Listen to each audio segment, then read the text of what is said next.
We are going to learn about Docker today, and the way we are going to do that is I'm going to go with at least 30 to 40 minutes of theoretical content, and it'll be a lot of fun, a lot of entertainment, and then I'll show you a really nice practical demo, okay, so that you get the hands-on aspects of how do you work with Docker when you are working for an industry. Right?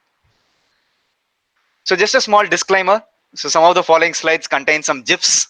It's not meant to hurt anyone's feelings or thoughts. It's purely added there for entertainment and for with good intentions. Okay.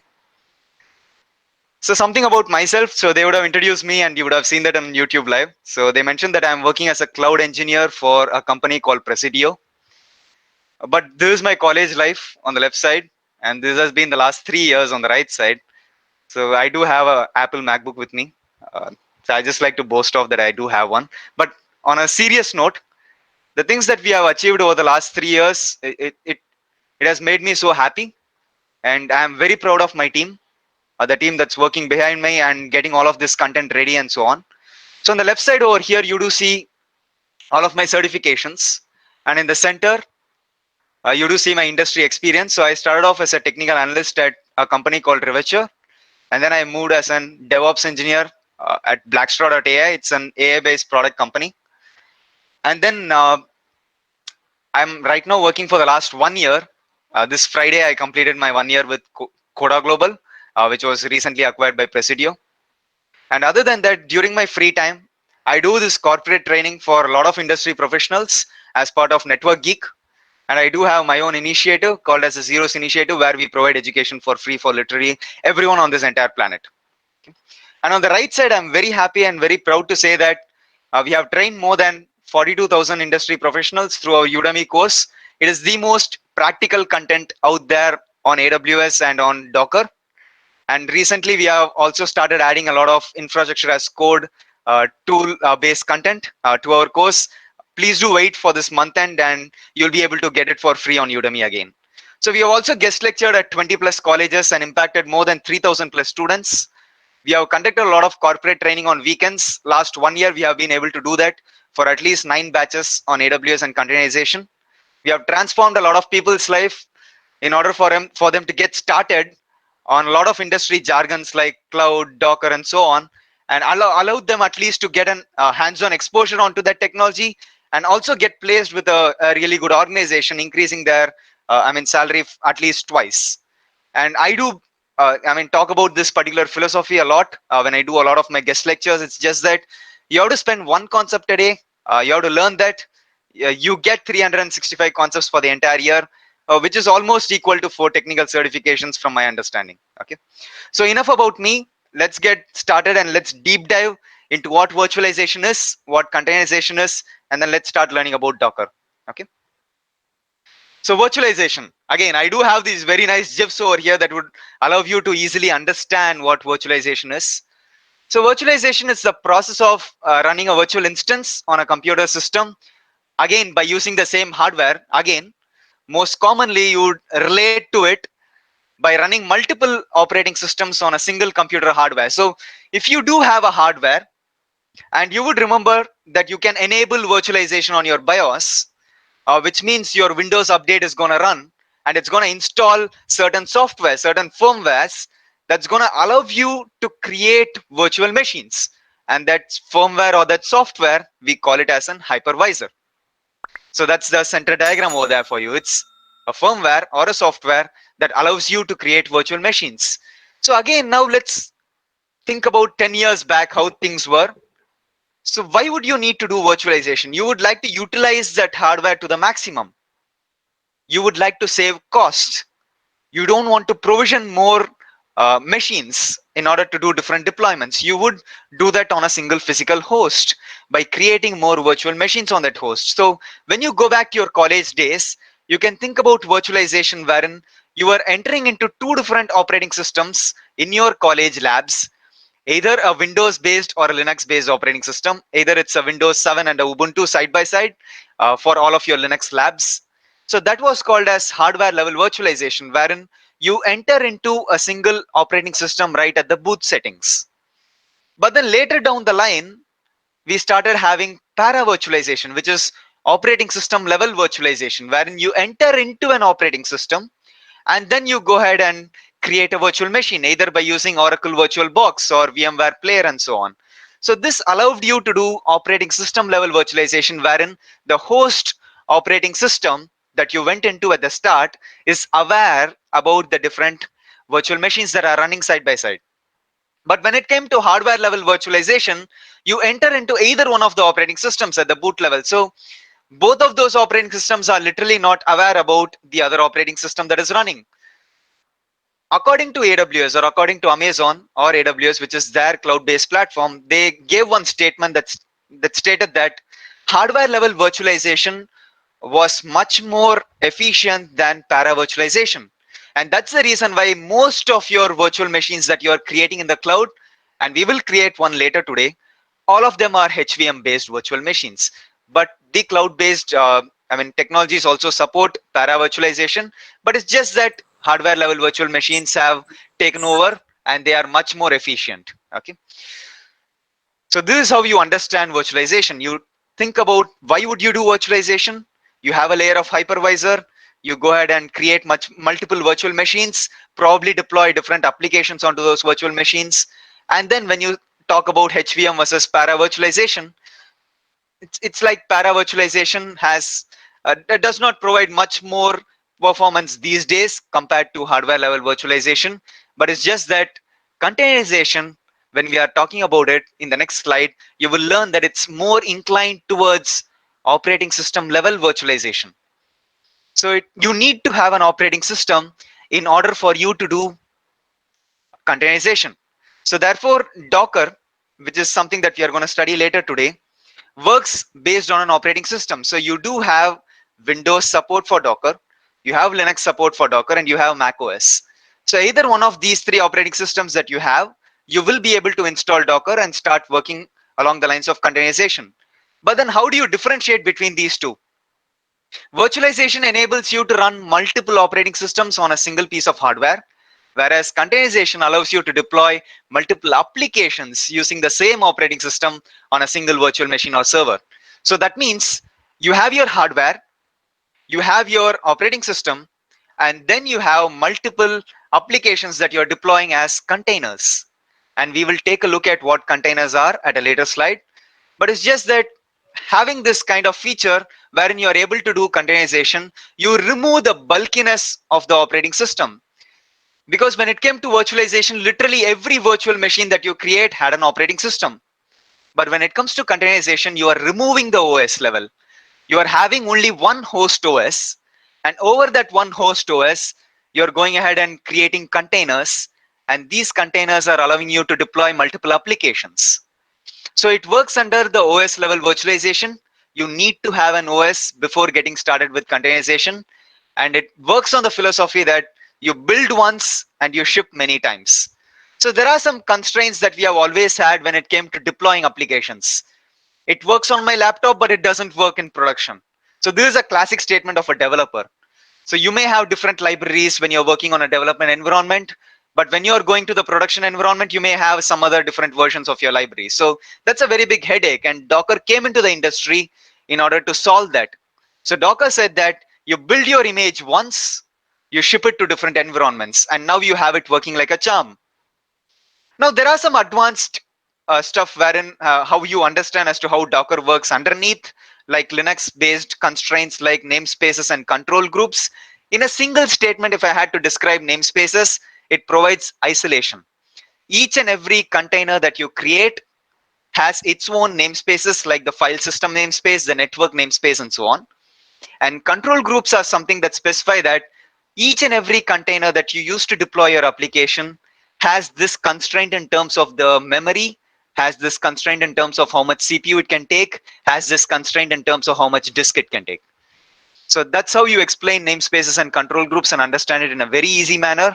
Namespaces provides you that isolation between containers, and control groups allow you to control the resources that a container can take, how much memory or how much CPU it can take. So in that way, containerization started providing you with a lot of different advantages. So if you take into account a microservice based application, and take it from me, we'll study it in the next slide.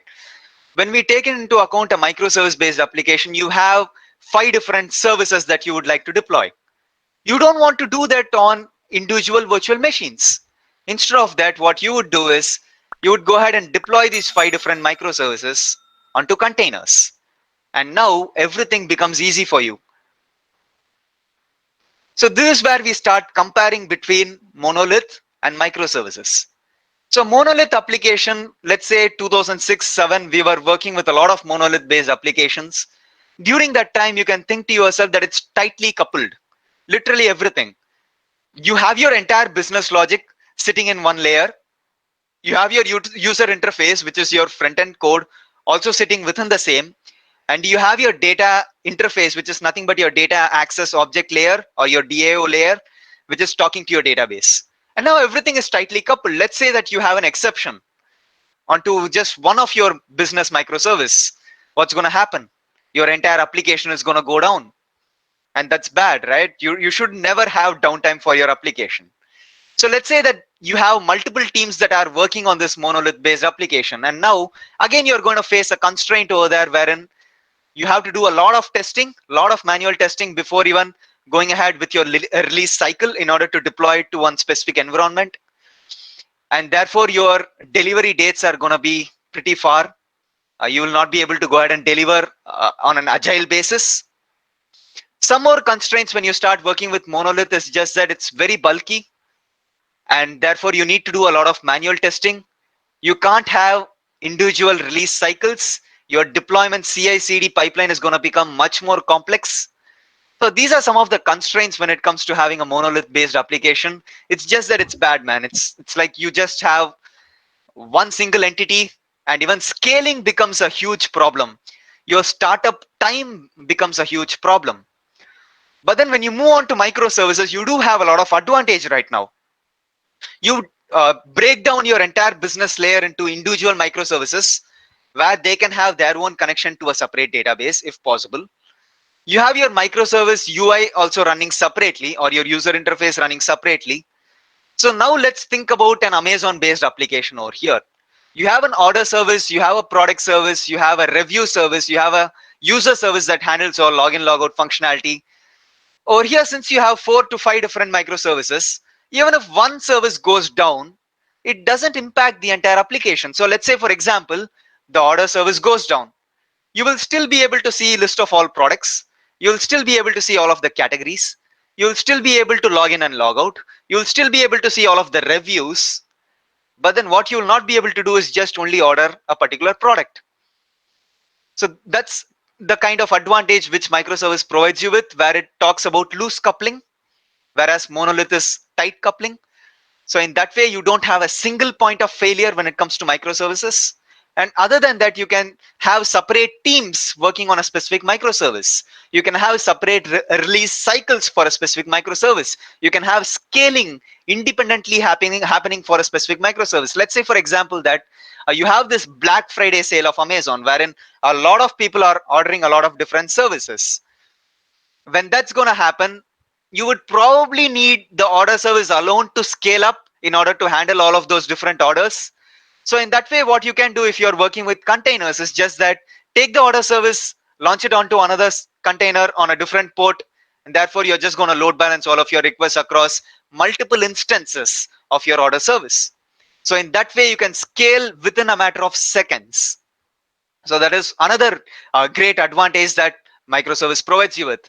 Now I do have the next few slides talking about the disadvantages of monolith and the advantages of microservice. And let's go back to that. Yeah.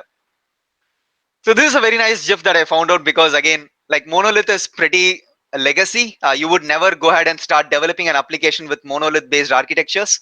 So that's the reason why I do have that GIF for that. So application that is too large and complex to fully understand as to how it's made. The size of the application can even slow down the startup time. So therefore, a lot of requests could probably be dropped. You must redeploy the entire application on each update, which is again a pretty big disadvantage.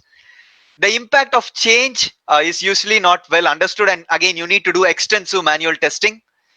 Continuous deployment is very difficult, and monolith based applications also, it's very difficult to scale. because again, you may have different requirements. Sometimes just because of the memory constraints, your monolith based application could probably fail. And again, even a bug in a single module can bring down your entire application. So these are all the disadvantages of having a monolith based architecture. So if you're going to go ahead and transition to a microservice based architecture, let's find out as to what's the advantage that it provides us with. A microservice based architecture tackles the problem of complexity and breaks down your business layer into a set of manageable services, much faster to develop, much easier to understand and maintain. You can have a separate team that focuses on a single microservice. It again reduces the barrier of adopting new technologies because the developers can use whatever programming language they would like in order to develop that microservice. So you can have a service that is developed in Go language.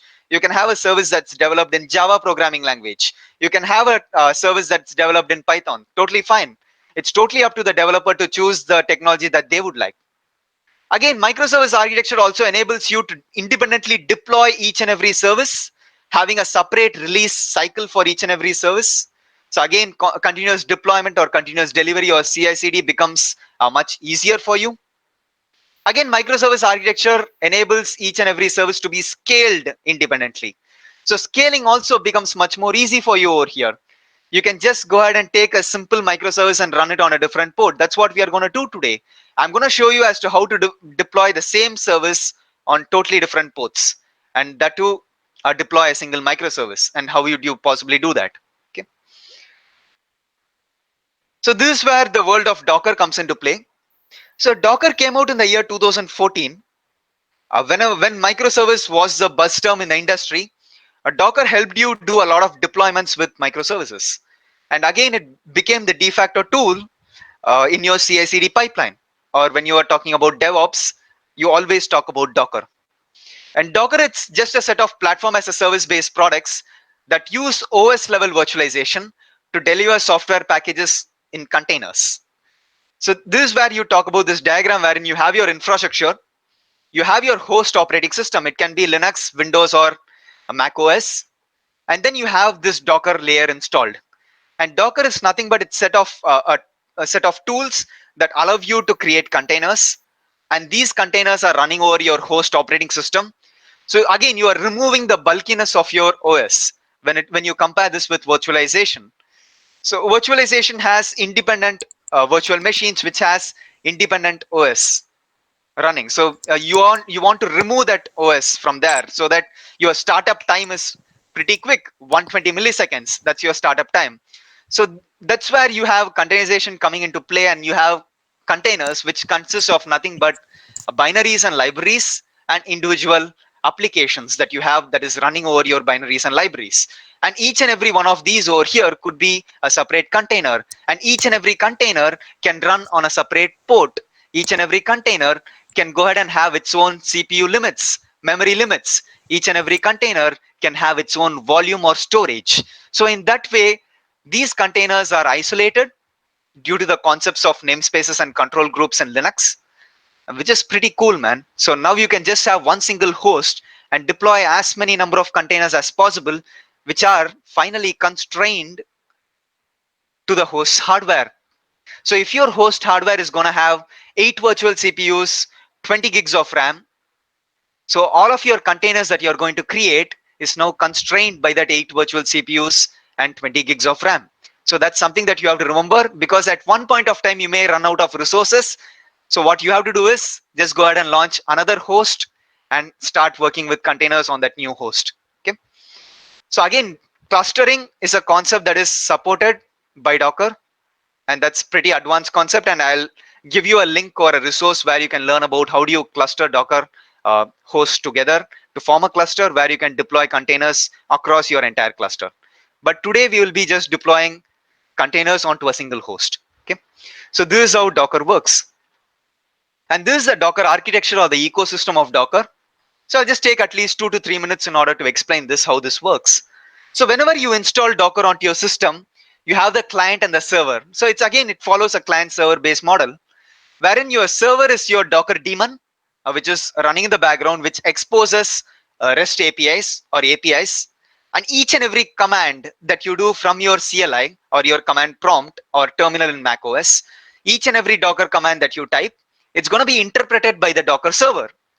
And it's going to go ahead and ask as to what would you like to achieve. So that's where you have this Docker daemon, which is your Docker server, where you have all of your containers and your images running. And then you have your registry. And now let's think about how do you package your application. You package your application as a Docker image.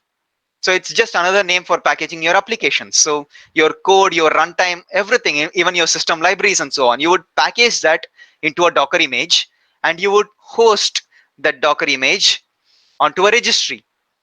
And Docker Hub is the most famous registry out there in the market, which is a collection of repositories, which is again a collection of Docker images with tags associated with it. So now once you have pushed your image or hosted your image on the Docker Hub, which is your Docker registry, all you need to do is pull your image and start running it as containers. And now literally every environment, you may have a dev environment, a QA environment, a stage environment, or a production environment in an organization. Each and every one of these environments, if they have Docker installed, they can run that image. So now you have this principle again. I go back to that, wherein you build once and you ship many. So that is the advantage that you get out of using Docker. So you build your application once as an image and you ship it to different environments where Docker is running. So let's take for example that I would like to build an image. I use the Docker build command. If I want to pull an image from the Docker Hub or a registry, I will use the Docker pull command. If I want to run a container, I would use the Docker run command. So let's say, for example, we would like to build an image. So I'm going to issuing the Docker build command. What's going to happen over here is from my client or my terminal window, I'm saying Docker build. So it's going to be interpreted by the remote API or the Docker server that is running, which is the Docker daemon. And my command is going to be interpreted by the Docker daemon, which is going to go ahead and take a look at my application code, download the base images that are required in order for me to run my application, go ahead and build my Docker image, store it locally. And then when I say Docker push, again, it's going to go ahead and interpret it by the Docker server, which is the Docker daemon that's running, take my image and push it to the Docker Hub, which is the registry. So this is how literally each and every command that we do is being interpreted by your Docker server, and your Docker server or your Docker daemon is responsible for interacting with the entire ecosystem of Docker. So you will have Docker Hub, which is your registry. You may have Docker Swarm, which is the clustering of Docker. So there are so many different components to your Docker ecosystem, but we are keeping it simple, wherein each and every command that we issue is going to be interpreted by the Docker server and it's going to be executed. Okay. So when you talk about containers and images, these are the 5 steps that you follow, man. And it's very simple. When you follow these 5 steps, you get a lot of things accomplished. And this is not wherein 10 years before or 15 years before, it was pretty difficult to even go ahead and package an application, get a server ready, deploy your application onto it. It's pretty difficult. But now things are very simple. You write an application, you build a Docker image out of your application, run and test it locally by running a container locally and testing it before pushing it to Docker Hub. Or you have your counterparts from all of your different cloud-based environments. Like you have ECR on AWS, you have GCR on Google Cloud, you have ACR on Azure. And once you have pushed your image, now any environment that runs Docker, just download your image and go ahead and deploy it to those respective environments. So you can have Docker clusters or even a single Docker environment running on dev, QA, stage, and prod. Directly pull your image and start running it. So as long as Docker is installed in your environments, it's going to run beautifully. So this is something that we are going to do today in the lab.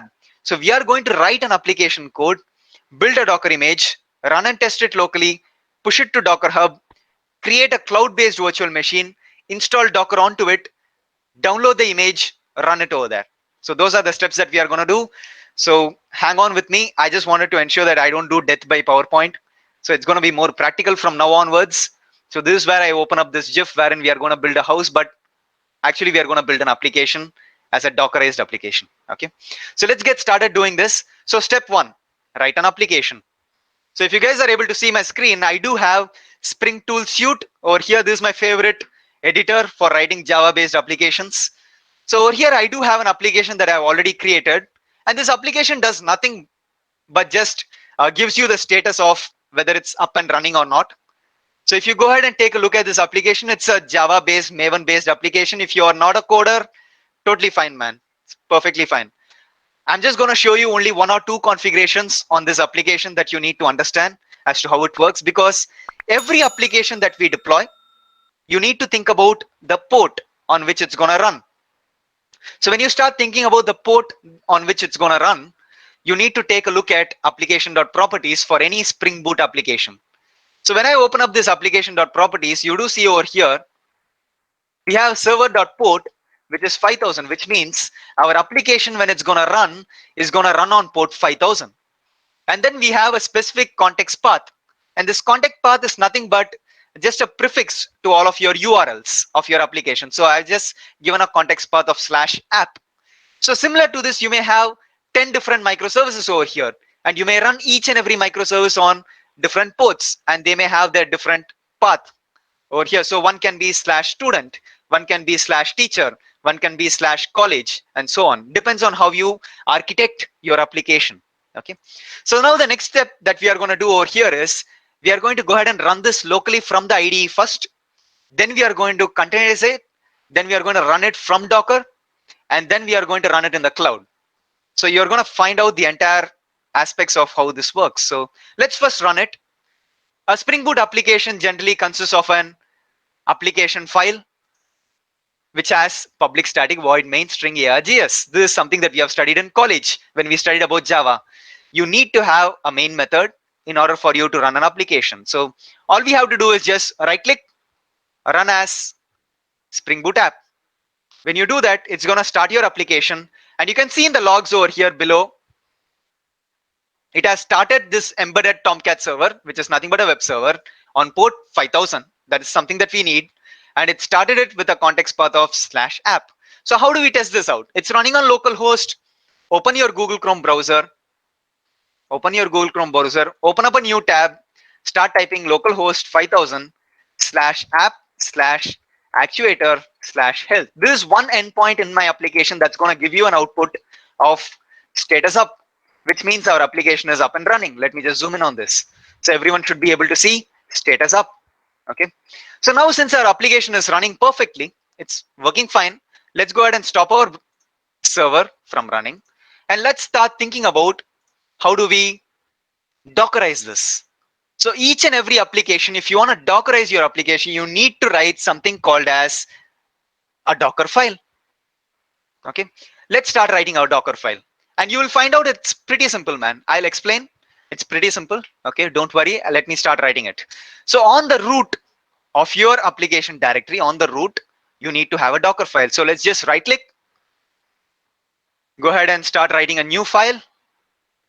And let us call this as Docker file with a caps D. Remember, when you're working with Docker, your Docker file should be with caps D. Okay. Let's click on finish. So this is where we have our Docker file. Let's go ahead and start writing our commands over here, or our instructions as to how to Dockerize our Java application over here. So the first command is from command. So you need to use a base image. So every Java application, what does it need in order for it to run? A JVM or a JDK, right? So this is something that we have studied in college. You need to have JDK installed before you start working with Java. So that's what we are going to do over here. It's going to be from JDK. But instead of that, let me go with OpenJDK as the latest version. So that's our first command. So since we have our dependency ready right now, the next thing that we are going to do is copy. And we are going to copy the jar file that we are building from this Spring Boot application. So where is our jar file going to be? Let's find that out. Why not? Let's open up our pom.xml and let's do a right click, run as Maven install. So it's going to take some time. It's going to download some dependencies for us. And once it has downloaded the dependencies, it's going to go ahead and get our jar file for us. So let's just wait a bit until this happens. I don't want to run this before. I just wanted to show you as to how you would do that. Okay, so it's executing some tests. It's almost in the last phase. It's downloading the last plugin in order to get our jar file. So that's just a little bit of time, not much.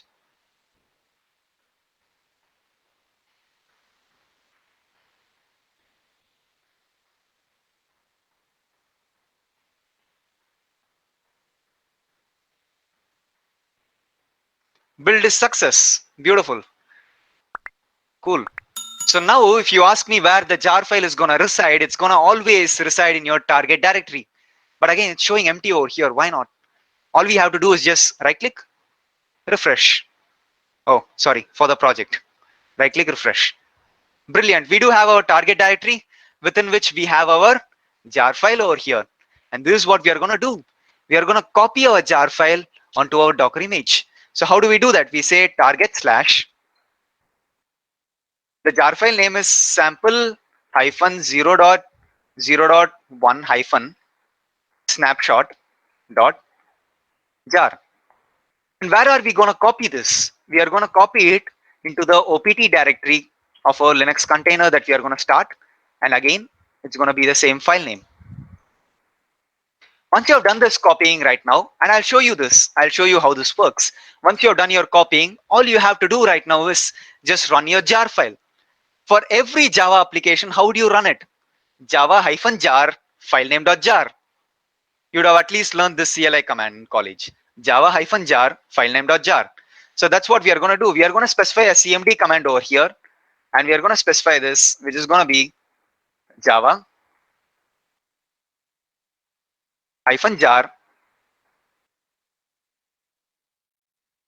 The file name is going to be from the OPT directory, filename.jar. And finally, we are going to run it as a background process by specifying the and symbol. So let's just wrap this into an array. And let's put our comma in between.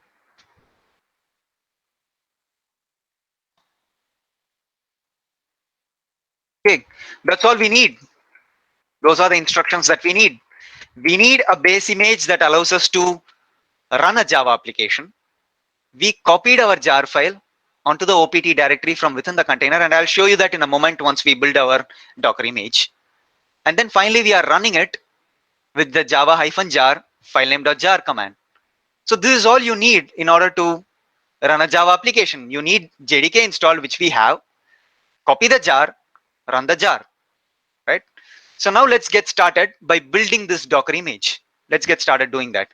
So I already have Docker installed onto my Windows system. So Docker is running over here. It's saying Docker desktop is running. So you can also click on about Docker desktop. It's going to launch it over here in a moment. It's the version 2.3.0.4. It's the stable version. You can always download Docker desktop very easily. So the way that you would do that for your Windows system, but ensure that you are running a 64-bit operating system. You can go ahead and click on this, which takes you to Docker Hub, where you will be able to go ahead and directly download the stable version. Okay.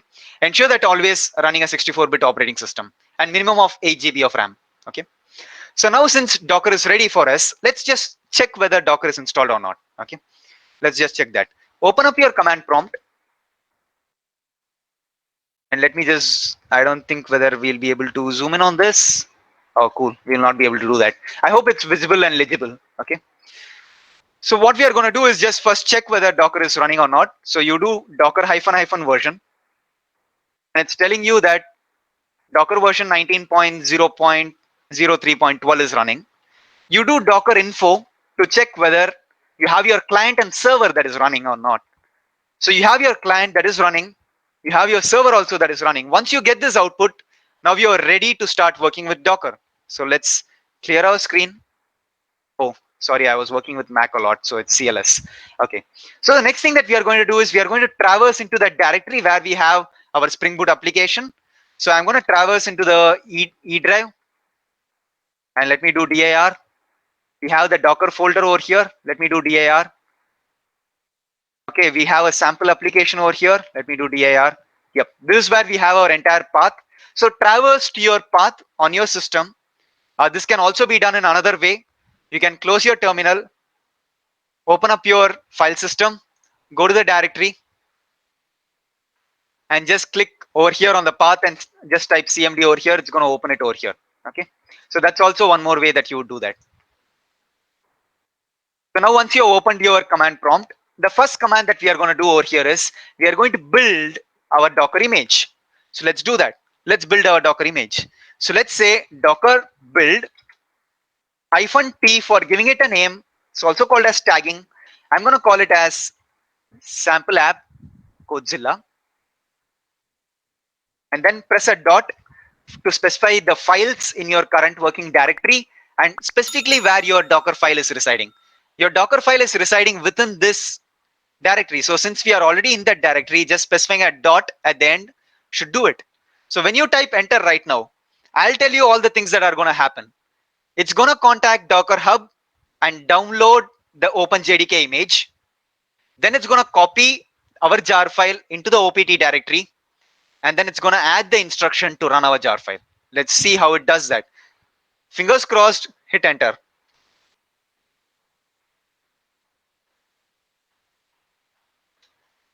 So it's sending the build context to Docker daemon. It's downloading OpenJDK from Docker Hub. Once it has download OpenJDK, it's going to extract it. So you'll also see an extracting phase over there. Just give it a little bit of time. I do have a really good internet speed today. Then it has gone ahead and already copied the target/jar file into the OPT directory. And then finally it has added the instruction and it has gone ahead and built your image. This is your image ID. But since we already specified a tag, it has also tagged it as sample app Codezilla. So now this Docker image given to any environment that has Docker installed, we will be able to run it. So let's just check. Let's just check this. We should have two images right now. If we specify Docker images, you can also do Docker image ls, which specifies all of the images in your local directory. Sorry, in your Docker system. So let's do Docker images. You do have OpenJDK over here, 511 MB, and you have your sample app Codezilla, which is 529 MB on disk, which we have built, and the tag is latest tag. So one more thing that I want to show you right now is, if you do this for the second time, let's say for example, we go over here to our Spring Tool suite, to our code, and let's say that we modify a file over here. Let's say that we modify our application.properties file in order to run this application on port 8000. And what I'm going to do right now is I'm going to build a jar file again. So I'm going to say run as maven clean. It's going to delete all of my files in the target directory. So you can see the target directory is empty right now. We are going to do a maven install again. And this time again, it's going to get my jar file into my target directory. So let me open up this console. Yep. So now again, your jar file has been built, but this time with the port being 8000 as the configuration. Now, if you go back and run your Docker build command, what's going to happen right now, I'm just going to specify this as v2. It's going to run immediately. It's not going to go ahead and download OpenJDK again because it has already downloaded it. It's going to happen immediately. Beautiful. This is how Docker uses the concept of caching. So it already has the OpenJDK image cached on your system. So the second time that you're going to do that, it's going to directly refer that image ID. You can see this particular image ID is the same over here. So isn't that pretty cool that each and every time you do a code change, it's going to take only very less amount of time for you to build your Docker image. Okay. So now the next concept, I mentioned that we tested it from the IDE, which is Spring Tool Suite. Let's now test it from the Docker environment by running a Docker container. So let me clear my screen. Let's specify Docker images just to get the images. Okay, cool. Now the way that we would run it is, we would specify Docker run -- name. I'm going to give this container a name. I'm going to call it as Codezilla -- okay, instead of -- port, I'll just specify -p for port mapping. Okay, let me show you as to what happens if you don't do that. So I'm going to specify -d for detached state so that I get access back to my terminal. And I'm going to go ahead and specify this version 2, which is going to run it on port 8000. So copy this, paste it, hit enter. We have a container that's running. How do we verify that? What is the command in order to get all of the containers that are running on your system? Docker ps. You have a container that's running. There is no port mapping that's done, but it's running. It's running. So it's running this particular command that we specified. Let's check. Let's check. Let's check the logs. Let's do docker logs and specify this container ID. Oh, beautiful. It has run.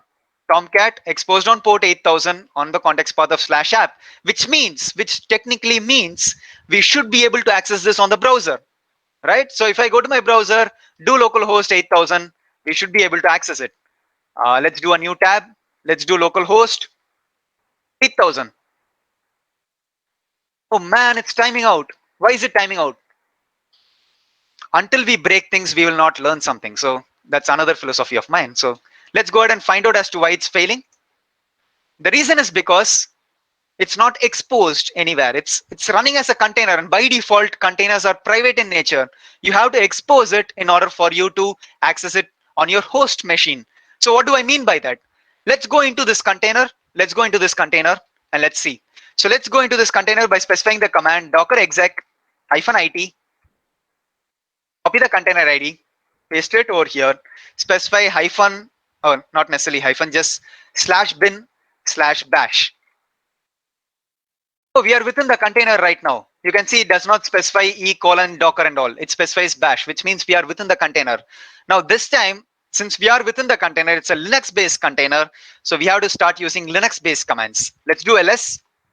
Oh, beautiful. We do have our directories over here, which means if it has copied our sample jar file onto the container, we should be able to find it within the opt directory. Let's see if we are able to find that. Let's do ls-la on /opt directory. Beautiful, we do have our jar file within the opt directory of the container. That's the reason why we specify this particular command in our Docker file that copied your jar file from your target directory of your system into the opt directory of your container. And now how it has run this? It has run this by just specifying the java-jar filename.jar command. So let's also test that out, right? Why not? Let's do a curl command. Let's see if curl is available. Curl is available, beautiful. Let's do curl localhost 8000 over here. That means we are within the networking stack of this container. It's isolated through the concepts of namespaces and control groups. So let's do localhost /8000/app/actuator/health. I think it's the wrong spelling. Just a second. Fix the spelling. Actuator. Let's hit enter. Beautiful. It stays status up, which means it's running within the container, but it's just not exposed on the host. The host being my Windows system. So let's exit from this container and let's go ahead and take a look at the Docker PS, which is the container. Let's go ahead and stop this guy. So let's do Docker stop. Now you learn one more command how to stop containers. Docker stop, copy the container ID, paste it, hit enter. Your container is stopped. Do Docker RM to remove a container, paste your container ID, hit enter. Your container is removed. So now if you do Docker PS -a, which means it lists all the containers, it's one flag that you're learning new. You don't see anything. But if you do Docker images, you do have your images still. So now the next concept that I'm going to show you is port exposing. Now, how do you expose it so that you will be able to see it on the host? So again, we'll go back to running the same command, docker run -p for port mapping, port 8000 on the host, map to port 8000 within the container. Now this is pretty cool. Let's do one more. Let's do -d for detached state so that I get access back to my command prompt window. And then let's specify the image name. Let's hit enter. So now it's asking us whether the firewall is blocking something. So it's asking us to give this, permission. So I'm going to say allow access. And now let's do Docker PS. And now you will see a difference in the output. Now you will see the port mapping over here. Previously, you did not. You really did not see the port mapping happen. Now you see the port mapping happen over here. 0.0.0.0 :8000 on the host, map to 8000 on within the container. So now if you go to the browser and do a refresh, where's my browser? Where's my browser? Okay. Now if you go back to your browser and do localhost :8000 /app/actuator/health, you should see status up. Beautiful, right? That's called as port exposing in Docker. So by default, all of your containers are private. you do a port exposing in order to expose it onto a host port on your machine, where we have done it on port 8000. Now this is where scaling becomes much more simple. In order for you guys to understand, this is where scaling becomes interesting. The way you would scale right now is just run this guy on a different port, right? So let's do this. Let's run this guy on a different port. Let me copy this entire command over here, paste it over here. Before running it, let me change the host port to 8001. Why not? Hit enter. One more container. Let's do 8002. One more container. Let's do 8003. One more container. Let's do Docker PS. Beautiful. We have all of our containers running. Let's go back to our browser. Just copy this endpoint, paste it over here, change the port to 8001. Beautiful. Change the port to 8002. Beautiful. Change the port to 8003. Or did we run one on 8003? Oh, beautiful. Yeah. So now you have 4 instances of your microservice running on 4 different ports. That's the advantage of using Docker. Did you see the startup time was amazing? It's not the startup time of a virtual machine. Okay, cool. So next concept. You built your image. Let's push it to Docker Hub. Okay, let's do Docker. Okay, let me clear my screen first. So the way you would log into Docker Hub is by going ahead and doing the Docker login command. Obviously, let's do Docker login. Enter. It's going to authenticate with existing credentials. I do have my credentials added over here to Docker's configuration. So I do have my Docker Hub login command over here, which is pkboy231995. And I have already logged in. That's the reason why it said login succeeded. Otherwise, you guys have to enter your username and password. Okay. So now once you have successfully logged in, we have something called as user repository. So let me take you back to Docker Hub. So this is how Docker Hub looks like. So this is where you take a look at all of your different images. Let's say, for example, the image that we used is OpenJDK. Cool. There is one OpenJDK repository over here, and this repository has a lot of images. So again, it says the way you would pull an image is by using the pull command. And you can take a look at all of your tags over here. We were using the latest one. So therefore, let's take a look at latest. Somewhere it should be down over here. But again, does not matter. So again, each and every image you'll be able to find it over here. Something along the lines of NGINX. You have NGINX. Something along the lines of an operating system. Why not? Ubuntu. Why not CentOS? Beautiful, right? So you have all of these images. As long as you have Docker installed, you don't even need to worry about installing a separate OS on your system. You can go ahead and start creating containers and going into those containers and executing all of your Linux-based commands if you would like to work with Linux. Beautiful, right? So again, these are community-based repositories. But then what are user-based repositories? When you click on repositories on top, these are all my user-based repositories. So I have a lot of different applications over here, and everything is prefixed with my username. And these are called as user repositories. So that's the reason why if I have to push one image over here, I need to ensure that I tag it appropriately. So right now, if you take a look at the images, we don't have anything tagged with my username. So we have to do that. So let's do the Docker tag command. So now you guys are learning a lot of Docker commands. I'm very happy today. So it's the Docker tag command. You specify the existing image name, and then you specify pkboy 231995 slash the name. So you are retagging this. So now if you go ahead and do a Docker images, you have one with the tag. Let's go ahead and upload this to Docker Hub. The way that we do that is Docker push. Go ahead and copy this entire stuff with the URL and hit enter. So now it's starting to push everything to Docker Hub. So it's preparing, and then immediately it'll start pushing your image to Docker Hub. And now you can see the beauty about Docker Hub is just that it's referring all of these other layers from the OpenJDK image itself. So again, and ultimately your entire application is only 18.42 MB because everything else is being mounted from OpenJDK, which is pretty cool. So let's just give it a little bit of time until it finalizes, and we should be able to see it over here. Let me just do refresh. Beautiful. We are able to see it over here. Cool, man. We saw our image over here in Docker Hub. It's successfully mounted. Let's just wait for a moment until this completely finishes. Yep, it's finished. Cool. So now since we have our image over here, every environment irrespective of whatever cloud-based environment, irrespective of whether it's an on-prem environment, as long as it has Docker installed, we will be able to run it over there. So now this is where we go into our last phase of our lab. So this is where we are going to learn as to how to create a CentOS machine on the cloud, install Docker onto it, and then get started by just pulling this image and directly running it. So that's the reason why we went with that philosophy: build once, ship many. Okay. Go back to instances. So this is where I've already logged in. So for people who don't know AWS, don't worry, we have an amazing resource at the end, which I'll share with you guys. Okay, but before that, let's go ahead and create an instance. And this is nothing but a virtual machine. So we are going to do containerization on a virtual machine. How cool is that, man? So let's go ahead and start a new instance. Let's click on launch instance. I'm going to choose CentOS operating system because I do remember the commands for installing Docker on CentOS in the back of my mind. We're going to go with CentOS 7. Let me choose this. It's going to ask me for subscribing to the product. Click on continue. So it's going to ask me for the capacity that I would like to go for my virtual machine.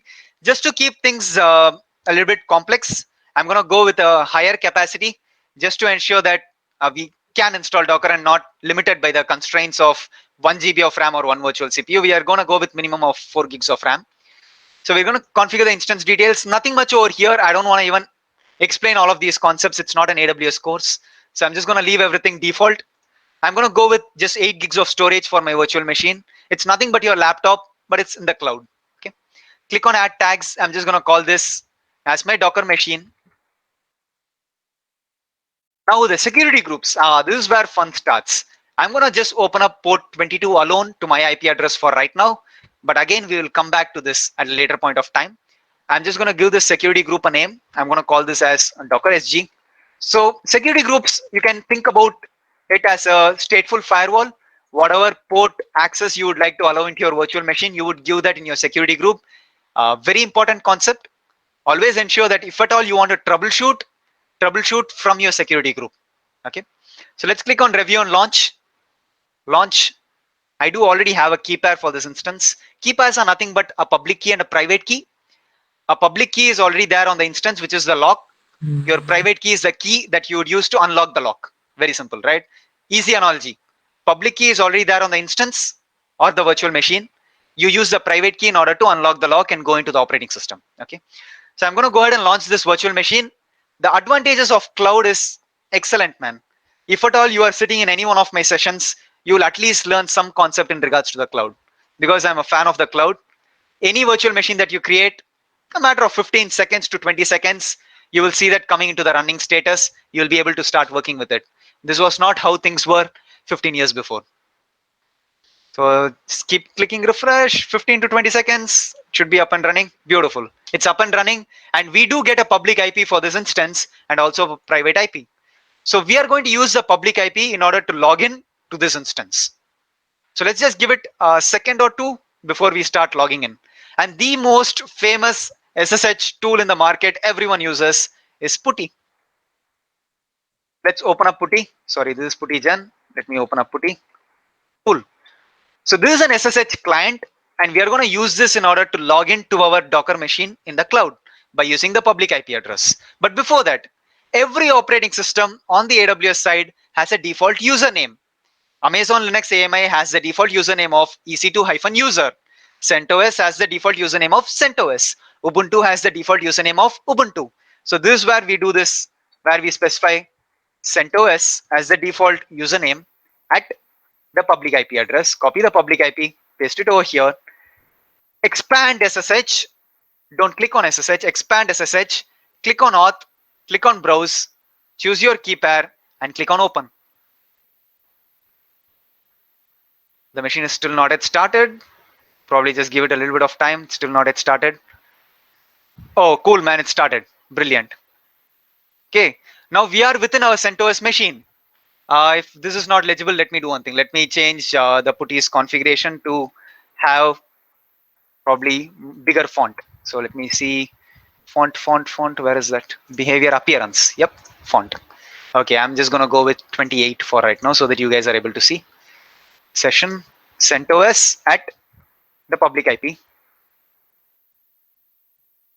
And SSH, click on auth, browse, the key pair, open. You guys should be able to see right now. It's pretty legible. Yeah. So we are into the cloud machine right now. We are into the CentOS machine. So the first thing that we are going to do is elevate our privileges to super user, because Docker runs as a super user. That's something to remember always. You can't run a Docker command if you're not the super user. Okay. So let's go ahead and start installing Docker onto the CentOS machine.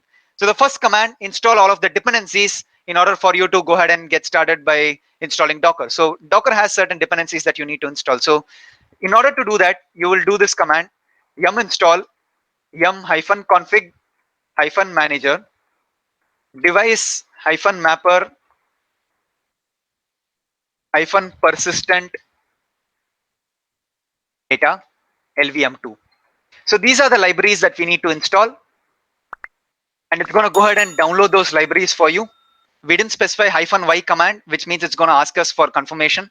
So that's the reason why you do see this confirmation box over here. I'm just going to type y, which means yes, another y, which means yes. Cool, it has completed downloading the dependencies. The next thing that you have to do is add the Docker repository for CentOS. So the command for that is yum-config -manager -add -repo https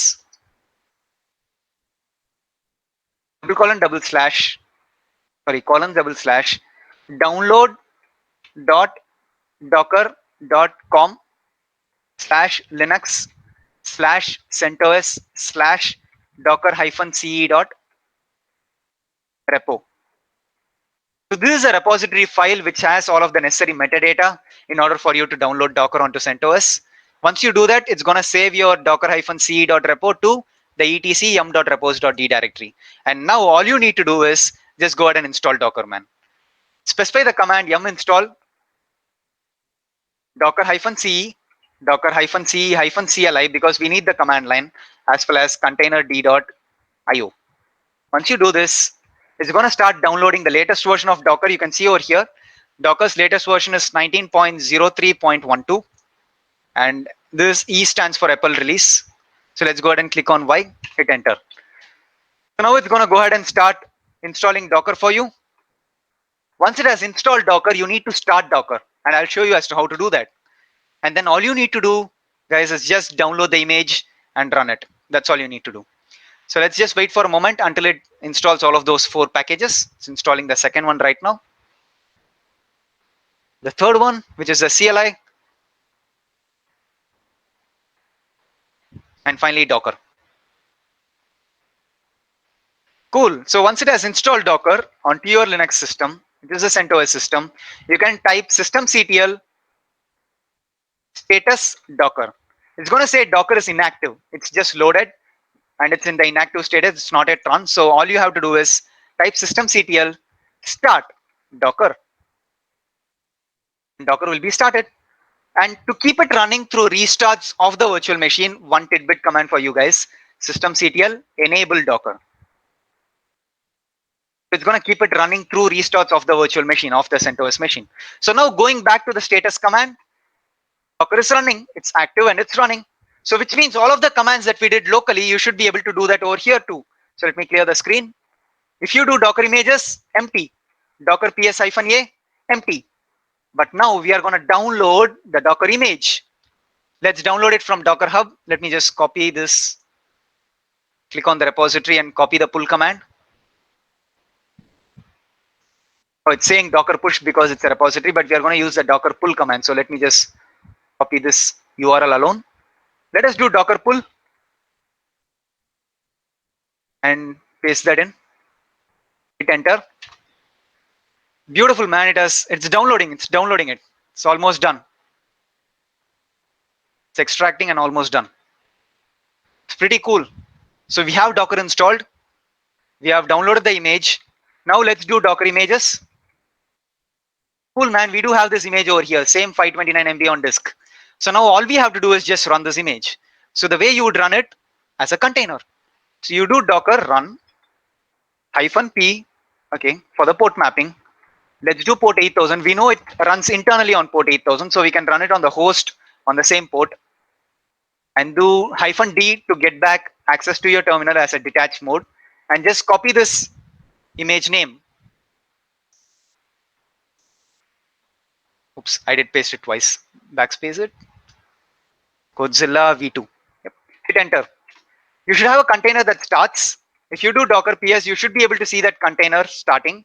It's up 2 seconds. It's mapped on the port to port 8000 on the host, internally mapped to port 8000 on the container, which means, guys, the last step, fingers crossed, if we just take this public IP of this instance, because ultimately Docker is running on this instance, and even that container is running on this instance, if we take this public IP and put it on the browser and do colon 8000 for the port, do /app/actuator/health, you should be able to see. Again, it's timing out, man. Why is it timing out? If you don't make any mistakes, you're not learning anything new. So again, like I mentioned a few statements back, first point of troubleshooting, security groups. Click on your security group. Does it allow port 8000? Hell no, it only allows port 22, which is for me to SSH into that operating system. Click on edit, open up port 8002. Port 8000. I'm opening up to everyone for right now. Click on save. So now if I go back over here and do a refresh, beautiful, status up. Brilliant, right? Build once, ship many. That's the philosophy of Docker. Pretty amazing, right? So now what I want you guys to do is I'm just going to paste this entire URL on the chat over here. With that URL, you guys should also be able to go ahead and see.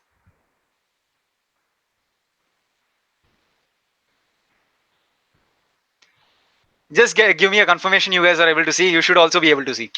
That's the amazing work of Docker.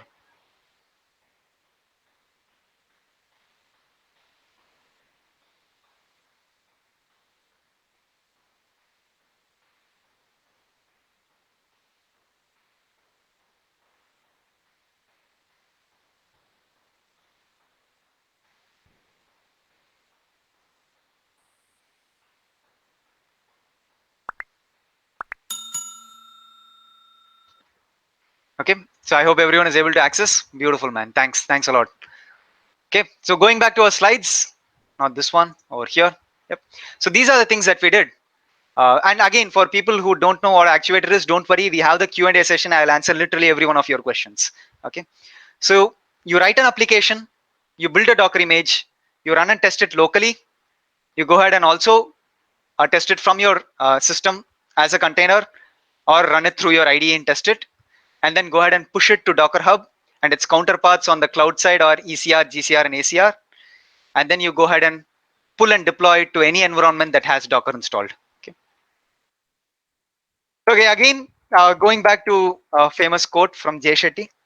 So you have to build a meaningful, purposeful life for yourself and use that experience to impact the lives of others. We as ZI and NG, we stand behind the statement. So all the things that we have been doing for the last 3 years, everything we have been doing is for free. And we always believe on this principle that you learn one concept a day, you get 365 concepts for the year. It's equals to 4 technical certifications. And always hardcore practical knowledge, guys, is the new normal. Don't think about certifications, but do a lot of practical work. Okay. And this is the link for our AWS course.